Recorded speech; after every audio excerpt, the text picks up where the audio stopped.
আসসালামু আলাইকুম শিক্ষার্থী বন্ধুরা, কেমন আছো তোমরা সবাই? আশা করি প্রত্যেকে ভালো আছো। তো আজকে একটি 100-তে 100 মার্ক পেয়েছে, তার মার্ক পয়েন্ট আগে দেখাই।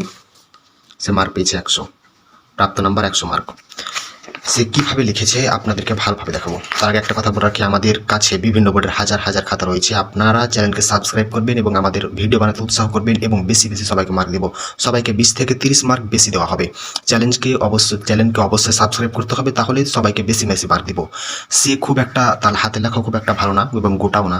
সে অনেক মানে মানে চিপাচিপি করে লিখেছে, তারপরে তাকে 15-তে 15 মার্ক দেওয়া হয়েছে। সে 100 মার্কের খাতা দেখছি আমি, এটা মাদ্রাসা বোর্ডের খাতা অবশ্যই। তো মাদ্রাসা বোর্ডের খাতা 100-তে 100 দেওয়াতে কীরকম খাতা, মানে হাতের লেখা আপনারা দেখতে পাচ্ছেন। অবশ্যই চ্যানেলকে সাবস্ক্রাইব করবেন, তাহলে আমরা 30 থেকে 40 মার্ক সবাইকে বেশি বেশি দেবো। আমাদের কাছে হাজার হাজার বোর্ডের খাতা রয়েছে, কাউকে আমরা ফেল করাবো না আজ পর্যন্ত। অবশ্যই চ্যানেলকে সাবস্ক্রাইব করতে হবে। আপনাদেরকে জোড়হাত করে বলছি, চ্যানেলকে সাবস্ক্রাইব করবেন, তাহলে সবাইকে বেশি বেশি মার্ক দেবো। 2024 সালে এইচএসসি 2024 সালের খাতা এটা। তো দেখতে পাচ্ছেন তার হাতের লেখা খুব একটাও ভালো না, তারপরে সে 100-তে 100 মার্ক পেয়েছে। আমরা সবাইকে বেশি বেশি মার্ক দেওয়ার চেষ্টা করছি। আমি পাঞ্জারা যাচ্ছি না, এসে একটি লুজ নিয়েছি অবশ্যই।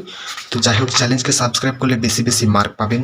আপনারা দেখতে পাচ্ছেন 100 মার্কের খাতা, মানে এটি 100-তে 100 পেয়েছে। তার খাতাটি কীরকম একটি খাতা, তার হাতের লেখা খুব একটা ভালো না। সে কিজিমিজি করে লিখেছে, মানে আপিঝাপি করেও লিখেছে। তারপরও তাকে 15-তে 15, 3 নাম্বারেও 15 মার্ক দেওয়া হয়েছে।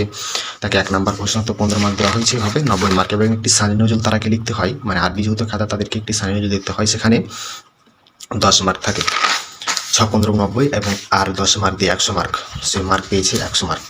তার খাতাটা তো দেখলেন। আমাদেরকে অবশ্যই চ্যানেলকে সাবস্ক্রাইব করবেন, তাহলে আমরা বেশি বেশি সবাইকে মার্ক দেওয়ার জন্য উৎসাহ পাবো। তো অবশ্যই চ্যানেলকে সাবস্ক্রাইব করে রাখবেন। ধন্যবাদ। এখানে ভিডিওটি শেষ করছি। এবং লিখলেই মার্ক, যে কোনো পরীক্ষা, যে কোনো বোর্ডের আপনি হন না কেন, আপনি শুধু লিখে আসবেন পরীক্ষার খাতাতে, পরীক্ষক নিজে মার্ক দিবে আপনাকে। অবশ্যই লিখতে হবে, পরীক্ষার খাতাতে কিছু না কিছু লিখতে হবে, তাহলে কিন্তু আপনারা বেশি বেশি মার্ক পাওয়ার চেষ্টা করবেন, যে মার্ক পেতে থাকবেন। যদি না লিখেন তাহলে তো পরীক্ষক আপনাকে মার্ক দেওয়ার কিছুই পাবে না। বুঝতে পারছেন? 15 মার্ক দেওয়া হয়েছে। 3 নাম্বার প্রশ্নতে 15 মার্ক পেয়েছে। সে আরও লিখছে, আমি ওগুলো আর দেখাচ্ছি না, আপনারা শুধু এটুকু লিখুন। এই যে দেখুন 15 মার্ক। 6 নাম্বার প্রশ্ন লিখেছে, তাকে 15 মার্ক। 15 মার্কের মধ্যে 15 মার্ক দেওয়া হয়েছে, কোনো মার্ক কাটার সুযোগ নেই, মানে লিখলে মার্ক। তাহলে আমি ভিডিওটি এখানে শেষ করছি। কিভাবে আপনারা বেশি বেশি মার্ক পাবেন সেই নিয়ে আমি চ্যানেলে ভিডিও তৈরি করব, এবং পরীক্ষক কীভাবে খাতা দেখে সেই নিয়ে আমার এই চ্যানেলে আপলোড দেবো। অবশ্যই এটি রিয়েল চ্যানেল এবং এই চ্যানেলে ভিডিও আপলোড করবো। অবশ্যই চ্যানেলটিকে সাবস্ক্রাইব করে রাখবেন।